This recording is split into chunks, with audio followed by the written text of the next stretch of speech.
welcome back, athletes. Welcome to week 3 of Foundations of Leadership. And today I want to talk to you about leadership styles. Specifically, I want to talk to you about the importance of leading through influence versus leading through control. So let's talk about the difference between leading through influence versus leading through control. Leading through control is when you make the people that you're in charge of or that you're leading, you make them do stuff that they don't want to do. All right. And that's usually done through some sort of fear or intimidation. When a leader leads through control and through fear, they use a lot of words like, oh, you better do this, or I'm going to, and then they threaten you in some way. Or if you don't do this, this is going to happen.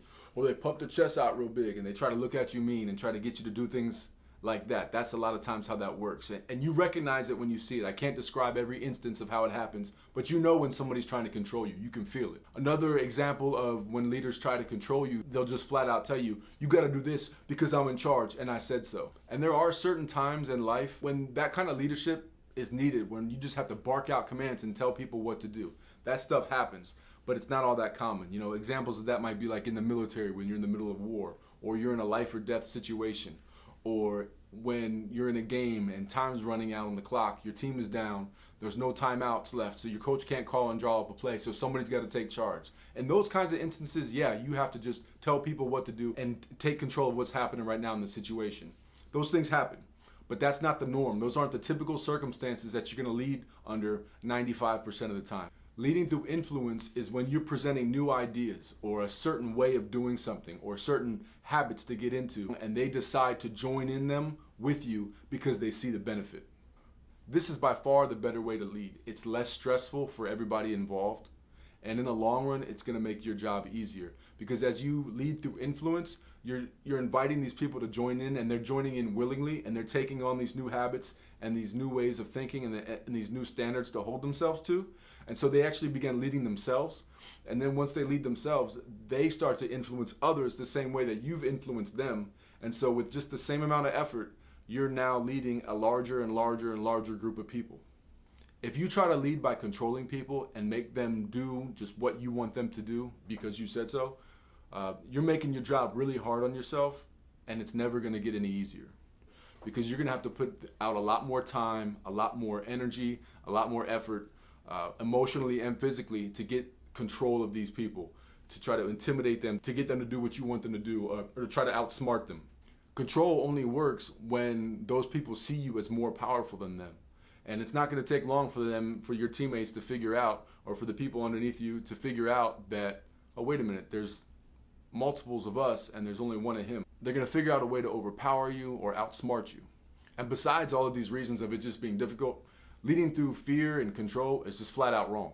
All of us would much rather follow a leader who guides them and who we trust. So here's how leading through influence works. As we talked about last week, it starts with leading yourself first. First, you live out all these good habits, all these good methods, all these good ways of doing things. You live those out. When you do this, you're actually demonstrating the positive effects of what you're trying to get them to do, and you're putting it on full display as proof of what you're trying to teach. And you'll notice that some of the people you're leading will connect those dots. They'll see what you're trying to teach them just by observing you and observing the benefits, and you won't even have to say a word to them.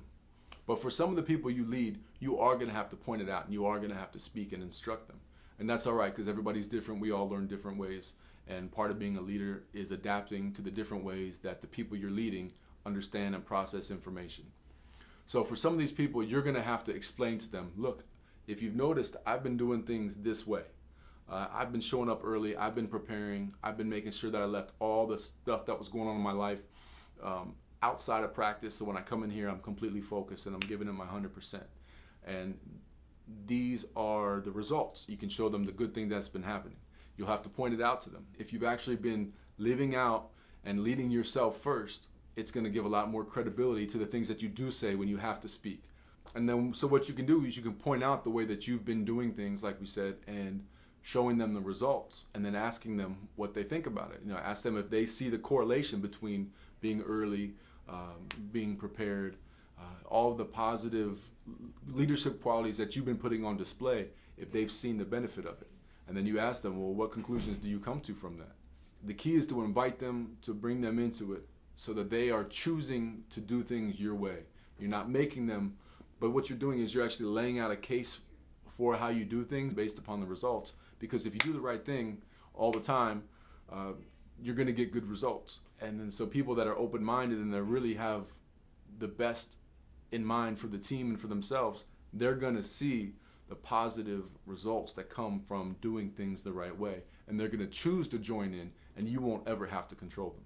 In choosing leadership through influence versus leadership through control, you're actually helping yourself and you're helping the people that you're leading.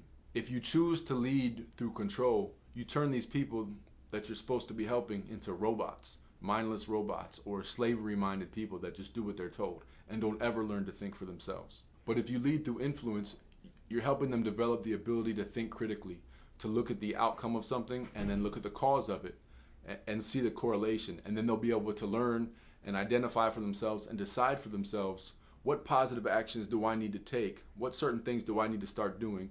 What way do I need to start doing these things in order to get the results that I want?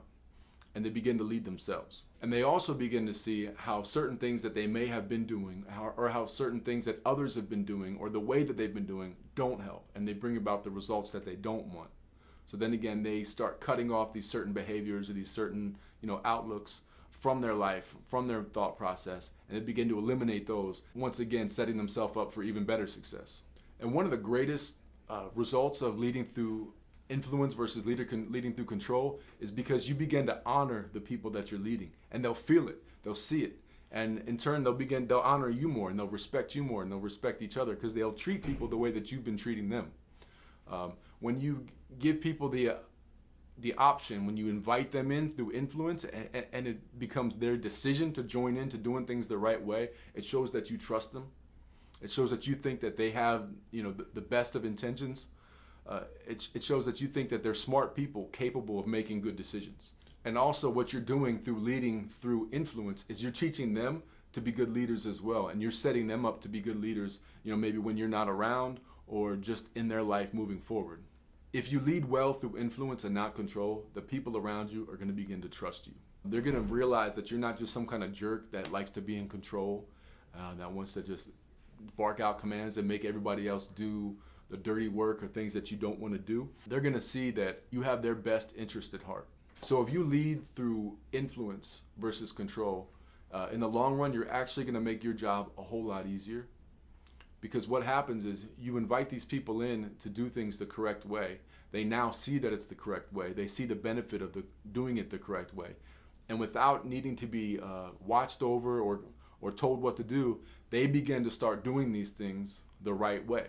And they begin modeling that behavior for others. So you've not only influenced them and have them doing it the right way, but now those people are influencing a whole other crop of people. Some of your teams are pretty big. You can't have direct influence with every single one of them.